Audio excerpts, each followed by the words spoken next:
کہ سرمنڈل اور بن کے درمیان جو خوبصورت آبشار ہے، اور آج کل ساون کے مہینے میں یہ خوبصورت مزید خوبصورتی بکھیرتا نظر آتا ہے۔ اوپر دیکھیں گاؤں کے کچھ بچے جو ہیں وہ انجوائے کر رہے ہیں، نہا رہے ہیں۔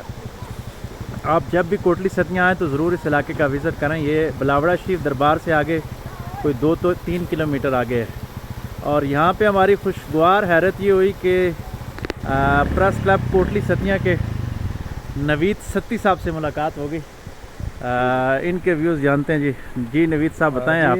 یاسر بھائی بہت مہربانی، ایک اتفاقاً ملاقات تھی یہاں پہ، ہماری رب تعالیٰ کو منظور اسی طرح تھا کہ ہم بھی ایک پروگرام سے آ رہے ہیں اور آپ بھی اچانک ایک ملاقات ہوگی۔ تو جس طرح آپ اس آبشار کے بارے میں بتا رہے تھے کہ یہ ایک بہت خوبصورت ویو آپ نے جیسے کیمرے میں دکھایا بھی ہے، تو اگر اسے آگے آپ اسٹیپ بائی اسٹیپ آگے چلتے جائیں گے تو آپ کو ہر 2 کلومیٹر بعد 1 کلومیٹر بعد اسی طرح کی کئی آبشاریں نظر آئیں گی ماشاءاللہ، جو قدرت کے یہ حسین نظارے، اور بالخصوص یہ اس ساون کے موسم میں پوری اپنی آب و تاب کے ساتھ اپنی خوبصورتی بکھیرتے ہوئے، اور یہ جو پانی ان آبشاروں سے بہہ رہا ہے، یقین مانیے کہ طبیعت خوش ہو جاتی ہے۔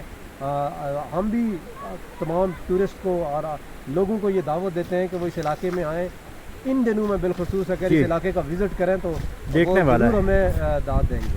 اور بڑی بات یہ کہ یہ جو روڈ جا رہی ہے بلاوڑا شریف سے آگے، یہ نیو مری کو بھی ٹچ کرتی ہے آگے۔ جی جی، اس علاقے میں بڑے خوبصورت ویوز آتے ہیں۔ یہ سامنے دیکھیں بادل اور یہ جنگلات ہیں، تو اگر آپ مری کے کمرشلزم سے تنگ آ گئے تو ضلع مری کی تحصیل ہے کوٹلی ستیاں، جو کمرشلزم سے بالکل پاک صاف ہے، اور یہاں پہ بہت سستے داموں میں آپ کو چھوٹے چھوٹے آپ کو یوں کہوں کہ ریسٹ ہاؤسز بھی مل سکتے ہیں۔ آپ اگر رات ٹھہرنا چاہیں تو کہیں نہ کہیں انتظام ہو جاتا ہے، اور دن ہی دن میں اگر راولپنڈی اسلام آباد سے آئیں تو آپ یہ خوبصورت جو ہے یہ سفر مکمل کر کے سیاحتی جا سکتے ہیں، اور پھر اس کے آبشار کے نظارے کریں۔ اور اسی کے ساتھ اجازت چاہتے ہیں جی۔ پاکستان زندہ باد۔